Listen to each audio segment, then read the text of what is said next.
अल्हम्दुलिल्लाहि रब्बिल आलमीन वल आक़िबतु लिल मुत्तक़ीन अल्हम्दुलिल्लाहि वकफ़ा व सलामुन अला इबादिहिल्लज़ीना इस्तफ़ा।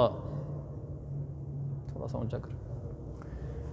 अल्हम्दुलिल्लाहि वकफ़ा व सलामुन अला इबादिहिल्लज़ीना इस्तफ़ा। थोड़ा ऊँचा करें, ऊँचा ऐसे। अम्मा बाद फ़अऊज़ु बिल्लाहि मिनश शैतानिर रजीम बिस्मिल्लाहिर रहमानिर रहीम। क़ुल इन कुन्तुम तुहिब्बूनल्लाह फत्तबिऊनी युहब्बिबकुमुल्लाह व यग़फ़िर लकुम ज़ुनूबकुम वल्लाहु गफ़ूरुर रहीम। सदक़ल्लाहुल अज़ीम। व क़ाल रसूलुल्लाहि सल्लल्लाहु अलैहि वसल्लम ला युमिनु अहदुकुम हत्ता यकूना हवाहु तबअन लिमा जिअतु बिही औ कमा क़ाल अन्नबिय्यु सल्लल्लाहु तबारक व तआला अलैहि वसल्लम। मेरे महतरम बुज़ुर्गों और दोस्तों, अल्लाह तबारक व तआला ने हमें कामिल और मुकम्मल दीन अता फ़रमाया है।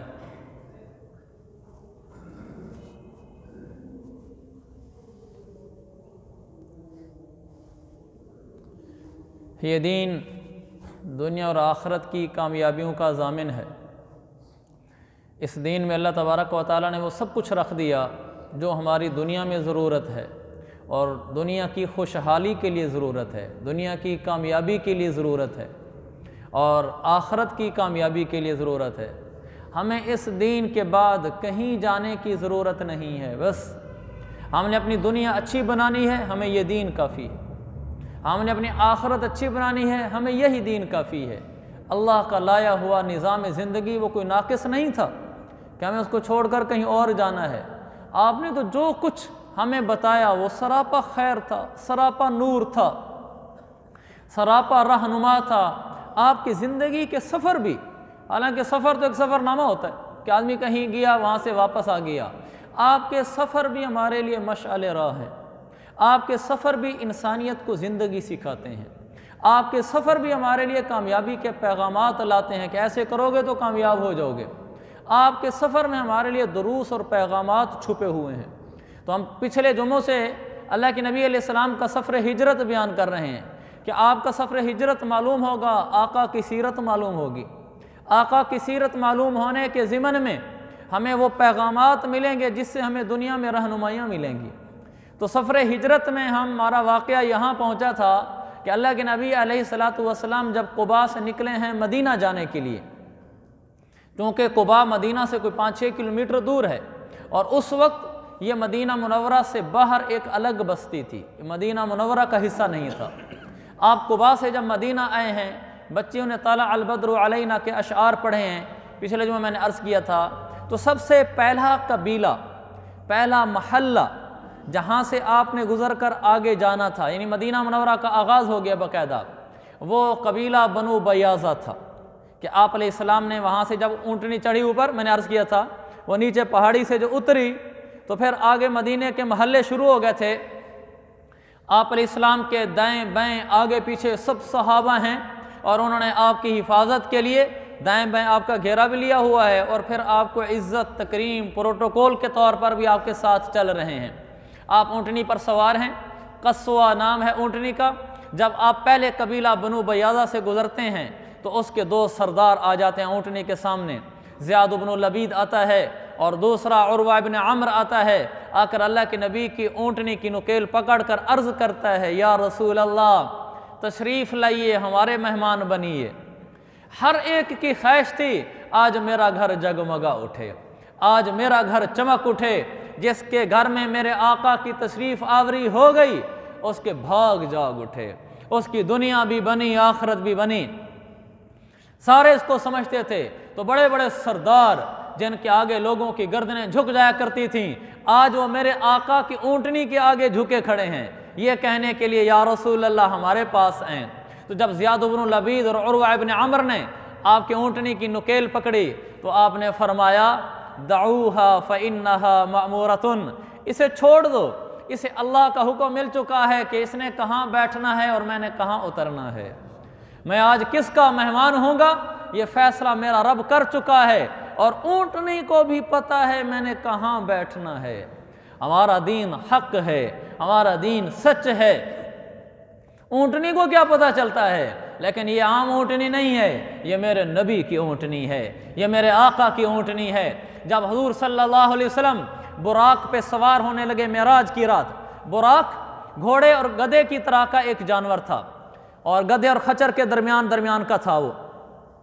जब आप उस पर सवार होने लगे तो हदीस में आता है वो बिद का, तो हज़रत जिब्रील ने डांटा, कहा जानता है कि आज कौन तेरे ऊपर सवार होने लगा है, इससे ज़्यादा अजीम हस्ती कोई किसी सवारी पर सवार नहीं हुई, यह मुहम्मदुर रसूलुल्लाह हैं। वो बुराक जानवर भी सहम कर खड़ा हो गया। उसको किसने बताया कि ये कौन है? वो फिर बात लंबी हो जाएगी। अल्लाह के नबी को सब जानते थे कि ये शख्सियत अल्लाह के नबी हैं। सही हदीस है मुस्तदरक के हाकिम की। आपके पास आदमी आए, कहने लगे या रसूल अल्लाह, हमारा ऊँट बौला हो गया है, बाग के अंदर है, हमने बाहर से ताला लगा दिया है, आपके पास आए हुए बौला हो गया है, कुछ करें, यानी तो कोई दुआ कर दें। आपने फरमाया, मेरे सरकार फरमाते हैं मुझे खुद ले चलो। वो आपको साथ लेकर चलते हैं। जब बाग के पास पहुंचते हैं, आका ने फरमाया दरवाज़ा खोलो। उन्होंने कहा या रसूल अल्लाह, इसके अंदर वही ऊँट है जो बौला है, पागल है, हर एक को काटता है। मेरे आका ने फरमाया खोलो दरवाज़ा। आका का फरमान था, गुलामों की क्या मजाल थी। दरवाज़ा खुलता है, आप अकेले आगे बढ़ते हैं। आप आगे बढ़ते हैं तो ऊँट आगे खड़ा था। आपने ऊँट को आवाज़ दी, ताल, इधर आओ, इधर आओ। ऊँट दौड़ता दौड़ता आया, सर नीचे करके खड़ा हो गया। आपने उसकी नुकेल पकड़ी और उसके मालिक के हाथ में दे दी, कहा ले जा। बस वो दिन है और उस ऊँट की वफात का दिन है, एक दफ़ा भी सर नहीं उठाया। ये मेरे आका हैं। इस मौके पर सैयदना सिद्दीक ने कहा था, जब आप बाग में गए थे, सिद्दीक रज़ी अल्लाह अन्हु साथ थे, कहने लगे या रसूल अल्लाह, ये तो ऐसे लगता है कि जैसे ऊँट आपको जानता था, लोगों को तो काटने पे तुला हुआ है और आपके आगे सर झुका के खड़ा हुआ है।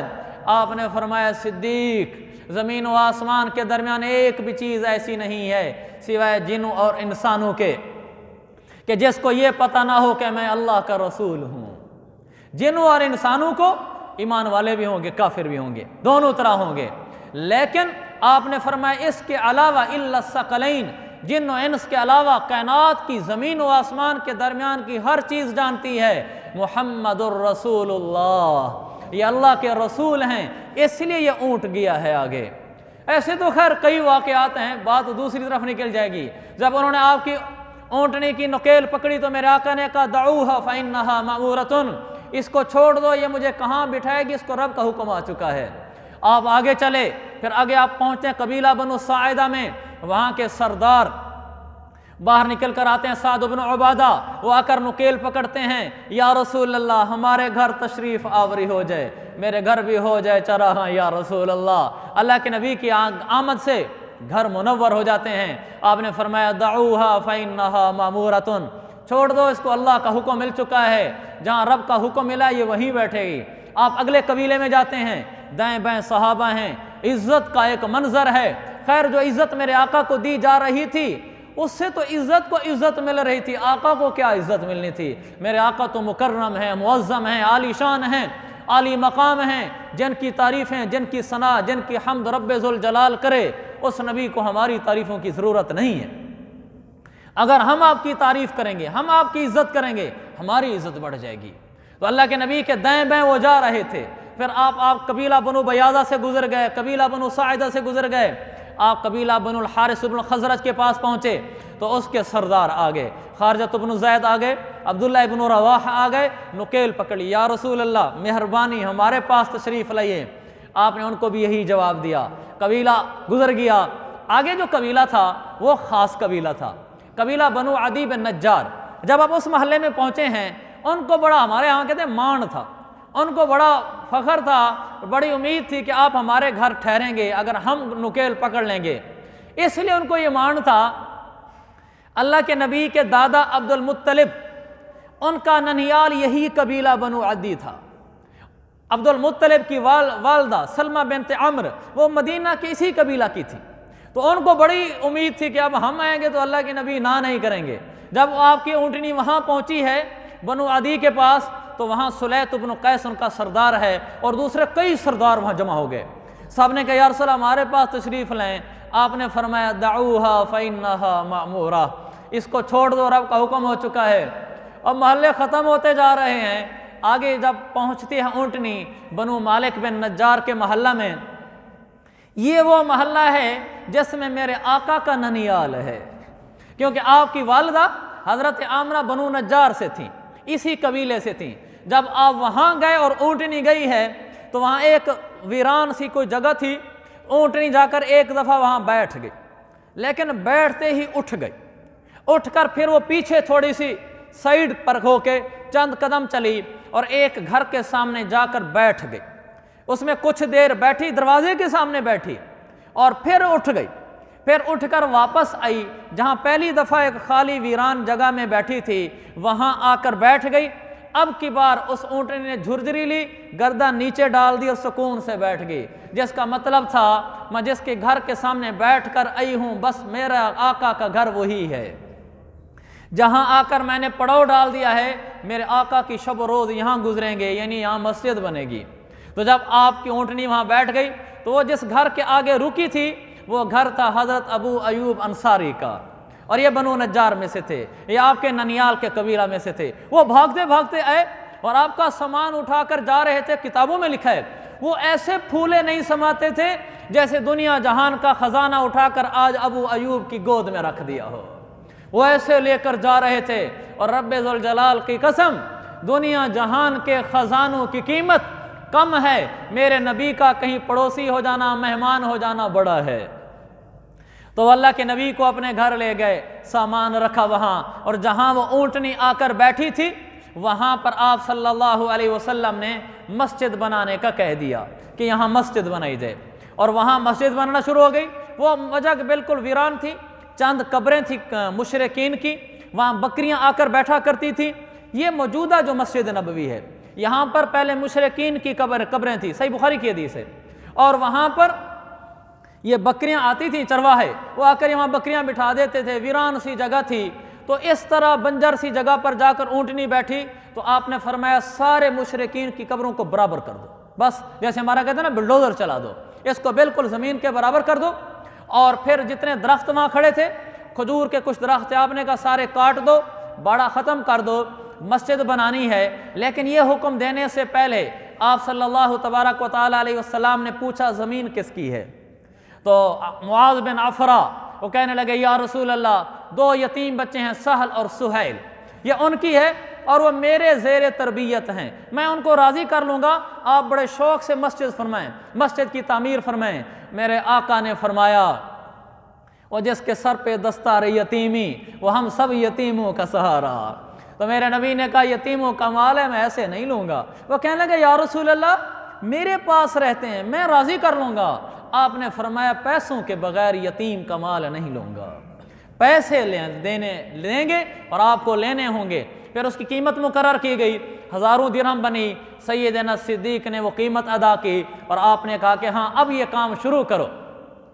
फिर आपने ये फरमाया कि उनकी कब्रें बराबर कर दो, खजूर के दरख्त काट दो, बाड़े की वाली जगह पे बराबर कर दो और यहाँ मस्जिद की तामीर शुरू कर दो। तो आप सल्लल्लाहु अलैहि वसल्लम ने फिर वहाँ मस्जिद बनवाई। इस दौरान पीछे जब तक मस्जिद नहीं बनी और आपने साथ अपने अज़वाज मुतहरात के घर नहीं बनाए, उस वक्त तक आप अबू अयूब अंसारी के घर में ठहरे रहे।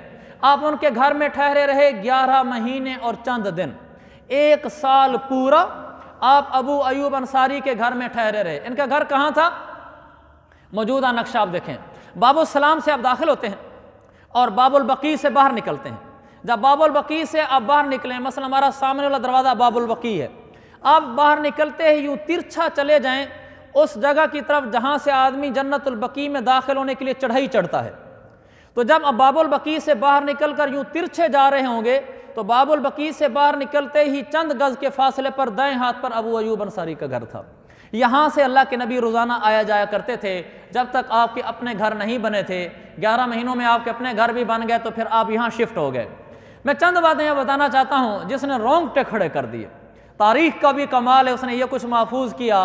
मुअर्रिखीन का भी एहसान है कि उन्होंने अल्लाह के नबी की ज़िंदगी हम तक पहुँचाई, मुहद्दिसीन का भी एहसान है, उलमा का भी एहसान है। कुर्बान जाऊँ सहाबा के इश्क रसूल पर। मेरे नबी जितने दिन अबू अयूब अंसारी के घर में रहे और वहाँ पर मेहमान बनकर रहे, अबू अयूब अंसारी ने इश्क मुस्तफ़ा की वो मिसालें कायम कर दी कि दुनिया याद रखेगी। जब अल्लाह के नबी पहली दफ़ा उनके घर जाते हैं, अबू अयूब अंसारी पूरा घर पेश करते हैं, कहते हैं या रसूल अल्लाह, मेरे घर के दो हिस्से हैं, एक हिस्सा नीचे है, एक हिस्सा ऊपर है। मेरी ख्वाहिश है कि आका ऊपर हो, गुलाम नीचे हो, तो लिहाजा आप ऊपर ठहरे, मैं नीचे ठहरूंगा। आका ने फरमाया अबू अयूब मैं नीचे ठहरना चाहता हूँ। उन्होंने कहा आपकी खुशी इसी में है तो हमारी खुशी भी इसी में है। सामान नीचे रख दिया गया, अल्लाह के नबी के लिए नीचे जगह बन गई। अबू अयूब शाम हुई, अपनी बीवी समेत ऊपर चले गए। जब रात को ऊपर पहुंचते हैं, रात हो गई है, रात ने अपने पर्दे डाल दिए, अल्लाह के नबी अपने घर नीचे लेट गए और ये ऊपर गए हैं तो इनको एकदम ख्याल आया। बीवी को कहते हैं माज़ा सनाअना, अरे अल्लाह की बंदी ये आज हम क्या कर बैठे हैं। कहने लगी क्या हुआ। कहा अनमशि फौक़ रसूलिल्लाह, हम ऊपर होंगे हजूर नीचे होंगे, हम ऊपर चलेंगे हमारे कदम ऊपर होंगे आप नीचे होंगे, ये कैसे हो सकता है। तो जिस्म उनका कांप गया, उनकी हिम्मत ही नहीं हुई कि वो ऊपर वाले कमरे में लेट सकें। नीचे जाना अदब के खिलाफ है कि आका सो चुके होंगे, तो उन्होंने क्या किया, और से सुनना। कहने लगे मियाँ बीवी आपस में, तारीख भी याद रखेगी क्या उशाक गुजरे हैं। कहने लगे अपनी बीवी से अब हम नहीं चल सकते, इस छत के ऊपर नहीं सो सकते, आका को जगा नहीं सकते, लिहाजा पूरी रात दीवार के साथ लग जा तू भी और मैं भी। सारी रात दीवार के साथ लग कर खड़े रहे कि आका के ऊपर हमारे कदम नहीं चल सकते। हालांकि आका ने खुद इजाज़त दी थी कि आप ऊपर जाएं। ऊपर जाने का मतलब सोना ही था, कोई खड़ा रहना तो नहीं था। और ये कौन सी रात थी, ये सितंबर का महीना एंड हो रहा है या अक्टूबर का महीना स्टार्ट हो रहा है। लंबी रातें हैं ये कोई छोटी रात नहीं है। तो आप सल्लल्लाहु अलैहि वसल्लम की मोहब्बत और इश्क में सारी रात अबू अयूब अंसारी और उनकी बीवी दीवार के साथ लग कर खड़े हुए। इस दौरान इनको चलने की भी नौबत पेश आई। ये दीवार के किनारे यूं लिपक, दीवार के किनारे चिमट चिमट कर चलते थे कि दरमियान में कदम न आए जहां आका आराम फरमाते हैं। सारी रात गुजर गई है उशाक के मुस्तफ़ा की। सुबह हुई, अल्लाह के नबी के पास हाजिरी देते हैं, कहते हैं या रसूल अल्लाह, आपको तकलीफ देना गवारा नहीं, आपकी बेअदबी हिम्मत नहीं होती, हम क्या करें, हमसे रात को ऊपर सोया नहीं गया। या रसूल अल्लाह आपको तकलीफ होगी। आपने फरमाया अबू अयूब क्या हुआ।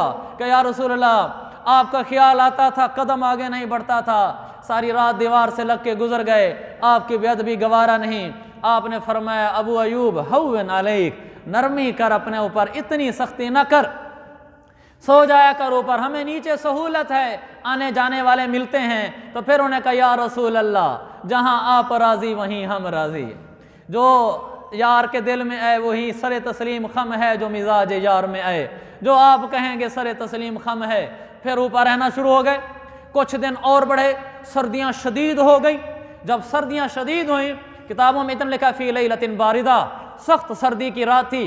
अबू अयूब अंसारी और उनकी बीवी ऊपर रात को रज़ाई लेकर लेटे हुए हैं। लेकिन अजब वाक़या पेश आता है, पानी का घड़ा रखा हुआ है बड़ा, वो पानी भरने लगते हैं, घड़ा कोई छूटता है, घड़ा टूट जाता है, पूरी छत पर पानी बह जाता है।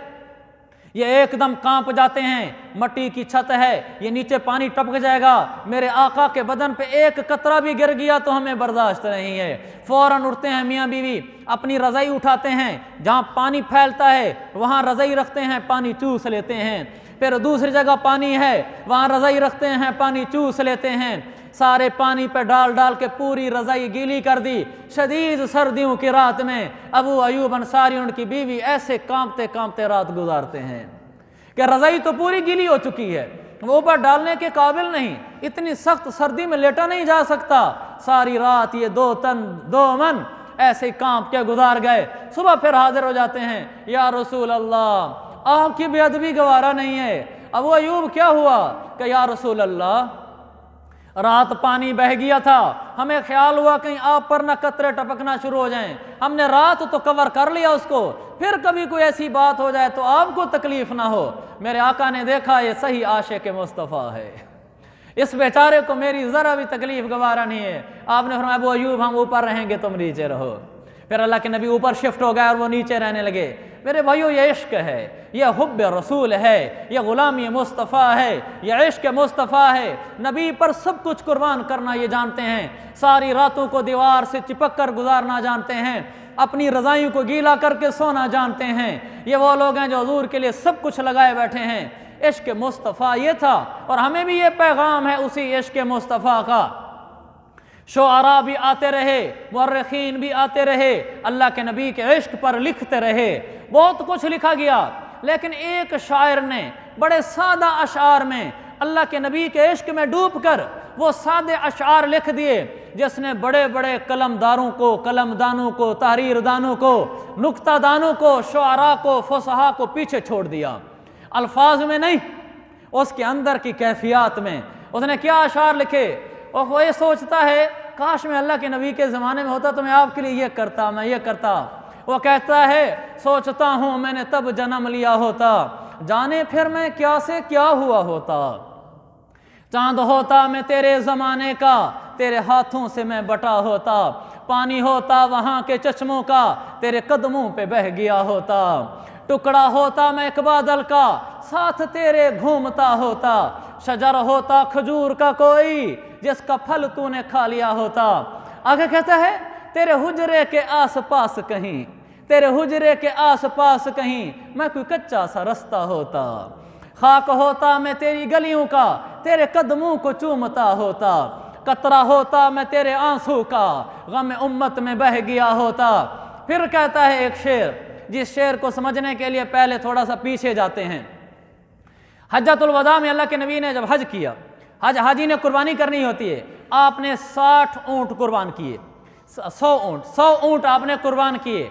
63 अपने दस्ते मुबारक से खुद ज़िबा किए और 37 के लिए हज़रत अली को मुकर्रर फरमाया तुम कर दो। वो जो 63 ऊँट आपने ज़िबा किए हैं उनका थोड़ा सा आप मंजर देखें। वो होता यूँ था कि अल्लाह के नबी एक जगह खड़े हैं, ऊँट को नहर किया जाता है, ज़िबा नहीं किया जाता।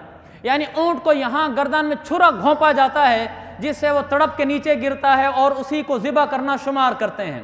तो 100 ऊँट एक तरफ खड़े किए हुए थे, वो बड़ी मिकदार है ऊँटों की। तो कुछ सहाबा वहाँ मुतय्यन थे 100 ऊँटों के पास, और एक जगह आगे और बना ली थी, उसके आगे अल्लाह के नबी को खड़ा किया हुआ था। उन 100 ऊँटों में से 5 ऊँट निकालते थे साहबा, वो आगे आकर एक जगह पे खड़े कर देते थे, आपके साथ पीछे। उनमें से एक एक ऊँट को आगे भेजा जाता, आप उसको छुरा घोंपते, नहर करते, वो नीचे गिरता, साहबा उसको खींच लेते। फिर उन 5 में से दूसरा आता, फिर तीसरा आता, इधर 5 मुकम्मल करते तो उधर फिर और 5 भेज दिए जाते। इस तरीके से आपको ज़िबा करने के लिए ऊँट पेश हो रहे थे। अजब बात ये है, वो जो 5 ऊँट खड़े होते थे, होना तो ये चाहिए था कि उन 5 ऊँटों पर ज़्यादा आदमी मुतय्यन किए जाएं कि ये ऊँट ऐन मौके पर भाग ना जाए।